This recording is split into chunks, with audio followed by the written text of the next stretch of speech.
Hello friends, welcome back to my channel. Today I am talking about Achievers magazine of October 2020.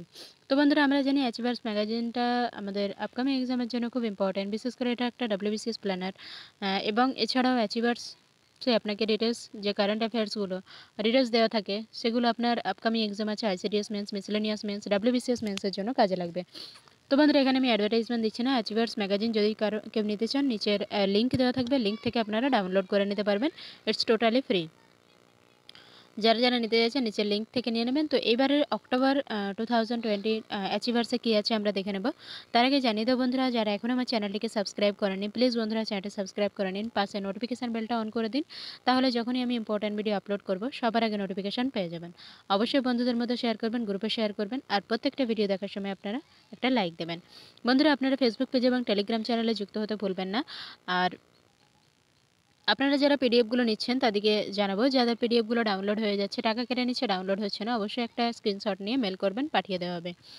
তো সুরজিৎ মণ্ডল বলে যে ভাইটা নিয়েছিলেন পিডিএফটা, সে কি পেয়েছেন? আমাকে কিন্তু এখনও রিপ্লাই করেননি। যদি পেয়ে যান অবশ্যই, আমি মেল অনেকবারই করে পাঠিয়েছিলাম আপনাকে, হয়তো আপনি পাননি, কিন্তু মেল চেক করে নেবেন, পেয়ে যাবেন।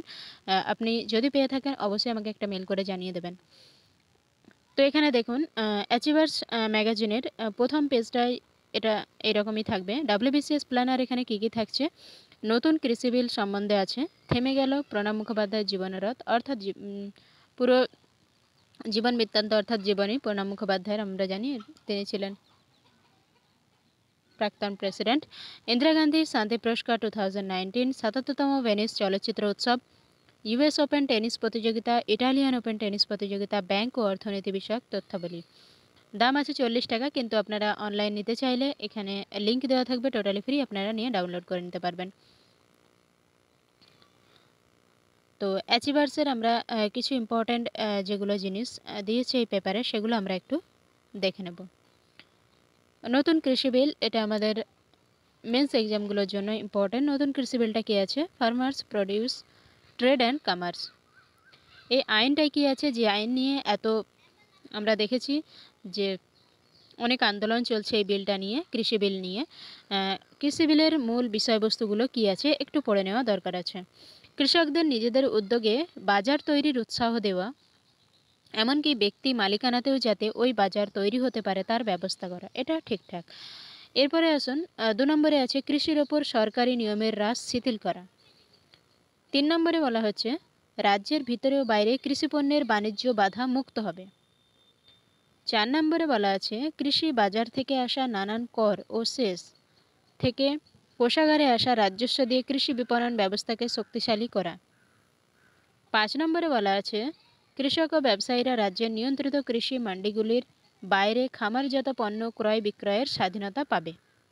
বিপণন ও পরিবহন ব্যয় কমবে, যার ফলে কৃষকরা তাদের উৎপাদিত পণ্যের আরও ভালো দাম পাবেন। পচনশীল পণ্যের জন্য নির্দিষ্ট বাজার ব্যবস্থা, কৃষকের কমার্সের জন্য একটি সুবিধাজনক পরিকাঠামো ও সরবরাহ করতে এই bill. Farmers empowerment and protection agreement of price assurance and farm service bill 2020, এই আইনে চুক্তি চাষের কথা বলা হয়েছে। আইনে কিভাবে কৃষক ও ক্রেতার মধ্যে চুক্তি হবে তার একটা রূপরেখা দেওয়া আছে, এটা একটু আমরা দেখে নেব। কৃষকরা ভবিষ্যতের কৃষিপণ্য বিক্রির জন্য কৃষি বাণিজ্য সংস্থা, প্রক্রিয়াকারক ব্যবস্থা, হোলসেলার, পাইকারি ব্যবসাদার, রপ্তানিকারক, বড় খুচরা, এছাড়া বিক্রেতাদের প্রাক সম্মত মূল্যে চুক্তি করতে পারবেন। আচ্ছা, এরপরে আমরা ইম্পর্ট্যান্ট যে পয়েন্টগুলো সেগুলো দেখে নেব। আধুনিক প্রযুক্তির ব্যবহার কৃষি পণ্যের উৎপাদন বৃদ্ধি করবে। দেশের খাদ্য সংকটের সময় 1955 সালে চালু হয় অত্যাবশ্যকীয় পণ্য আইন। আচ্ছা, এরপরে এখানে দেখে নিন সরকারি মতে কৃষি বিলের ভালো দিকগুলো আমরা পড়ে নিয়েছি। এখানে বিপক্ষে যে দিকগুলো আছে, রাজ্যের হাত থেকে কৃষি গেল কেন্দ্রের অধিকারে, এটা আপনাদের কি মতামত কমেন্টে জানাবেন কৃষি বিল নিয়ে। রাজ্যের হাত থেকে কৃষি গেল কেন্দ্রের অধিকারে, মান্ডির বাইরে কৃষি থেকে আয়ের কোনো উপায় থাকলো না রাজ্যের হাতে, চুক্তি ভঙ্গে সাধারণ কৃষকের পাশে সরকার কিভাবে থাকবে তা জানা নেই। অর্থাৎ চুক্তি ভঙ্গ করলে কৃষকের পাশে সরকার থাকবে কিনা সেটা জানা নেই বা জানায়নি। অত্যাবশ্যক হলে চাল, ডাল, তৈলবীজ, পেঁয়াজ আর আলু অত্যাবশ্যক থাকলো না। নানান আইন সত্ত্বেও ছোট কৃষকরা ফড়েদের হাতের শিকার। জটিল 3 ধরনের বাজার, মান্ডি, চুক্তি চাষ, মান্ডির বাইরের বাজার। এছাড়া বলা হচ্ছে বিরোধ নিষ্পত্তির ক্ষেত্রে বড় সংস্থা বা পাইকারি ব্যবসায়ীর সুবিধা পাবে, অর্থাৎ ছোট ছোট যে চাষিরা, ক্ষুদ্র চাষিরা কিন্তু এখানে সুবিধা পাচ্ছে না এই বিল অনুসারে। এরপরে দেখুন যে সরকারের যে বিভিন্ন প্রকল্প, বিভিন্ন অভিযান, সেগুলো নিয়ে এখানে আছে। তো আমরা এখানে কিছু প্রকল্প এগুলো দেখে নেব একটু। শরৎ পোর্টসের সূচনা,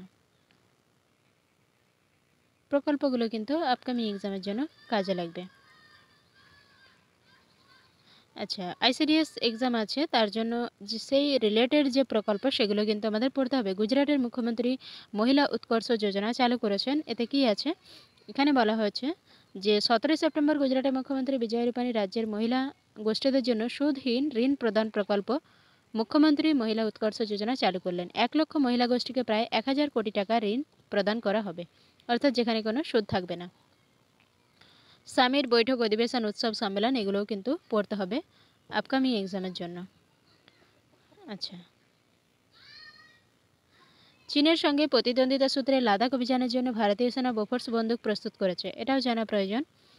তো বন্ধুরা এখানে আমরা বেশি কিছু দেখছি না, যেহেতু আপনারা পিডিএফগুলো ডাউনলোড করে নিচ্ছেন, আমি নিচে লিঙ্ক দিয়ে দিচ্ছি, আপনারা ডাউনলোড করে নেবেন। তো বন্ধুরা আপনাদের কাছে আমি যে ইম্পর্ট্যান্ট ইন্ডেক্সগুলো হয়েছে অক্টোবর পর্যন্ত সেগুলো আমরা একটু দেখে নিই। র্যাঙ্কিংগুলো আমাদের এগুলো মনে রাখতে হবে। এখান থেকে একটা কোশ্চেন প্রতিটা এক্সামে এসে থাকবে। ডিজিটাল কোয়ালিটি অফ লাইফ ইন্ডেক্সে ডেনমার্কের স্থান আছে 0.79, ভারতের স্থান আছে 57তম, এটা মনে রাখতে হবে। এক্সপোর্ট প্রিপেয়ারনেস ইন্ডেক্সে প্রথমে কে আছে, মহারাষ্ট্র ও তামিলনাড়ু দ্বিতীয় তৃতীয় স্থানে আছে, শীর্ষস্থানে আছে গুজরাট। এক্সপোর্ট প্রিপেয়ারনেস ইন্ডেক্সে শীর্ষস্থানে গুজরাট। মুদ্রা লোন স্কিমে ঋণ গ্রহণে তামিলনাড়ু শীর্ষে। ওয়ার্ল্ড ইউনিভার্সিটি র্যাঙ্কিংয়ে প্রথম এখানে যে দেওয়া আছে ক্যালিফোর্নিয়া স্ট্যানফোর্ড ইউনিভার্সিটি ও মার্কিন যুক্তরাষ্ট্রের হার্ভার্ড ইউনিভার্সিটি দ্বিতীয় তৃতীয় স্থানে। প্রথমে কি আছে, প্রথমে আছে ইংল্যান্ডের ইউনিভার্সিটি অফ অক্সফোর্ড শীর্ষস্থানে আছে। গ্লোবাল ইনোভেশন ইন্ডেক্সে এটা পরীক্ষা এসে থাকে। ওয়ার্ল্ড ইন্টেলেকচুয়াল প্রপার্টি অর্গানাইজেশন এটা রিলিজ করছে।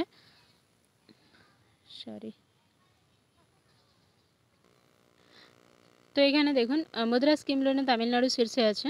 গ্লোবাল ইনোভেশন ইন্ডেক্সে প্রথমে আছে কর্নেল ইউনিভার্সিটি অ্যান্ড এনসির বিজনেস স্কুল 133তম স্থানে,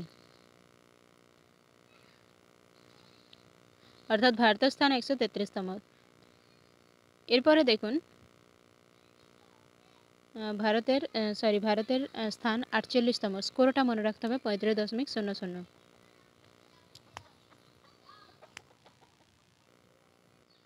তো বন্ধুরা এখানে আমরা কম বেশি র্যাঙ্কিংগুলো আলোচনা করলাম, আপনারা নিয়ে নেবেন নিচের লিঙ্ক থেকে।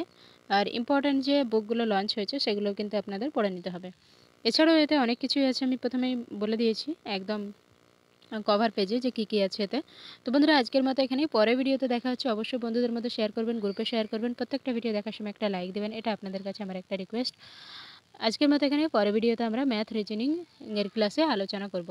ম্যাথ রিজনিং ক্লাস আলোচনা করব আজকে আমরা ট্রেনের টাইম অ্যান্ড ডিস্টেন্সের অঙ্ক, অর্থাৎ আমরা একটা পার্ট আলোচনা করেছিলাম নৌকা স্রোত, আর সেকেন্ড পার্ট অর্থাৎ এটার ফার্স্ট পার্ট, ট্রেনের ফার্স্ট পার্ট টাইম অ্যান্ড ডিস্টেন্সের ট্রেনের চ্যাপ্টার প্রথম একদম বেসিক থেকে আজকে আলোচনা করা হবে। তো সাথে থাকবেন, সঙ্গে থাকবেন, ধন্যবাদ। পরের ভিডিওতে দেখা হচ্ছে।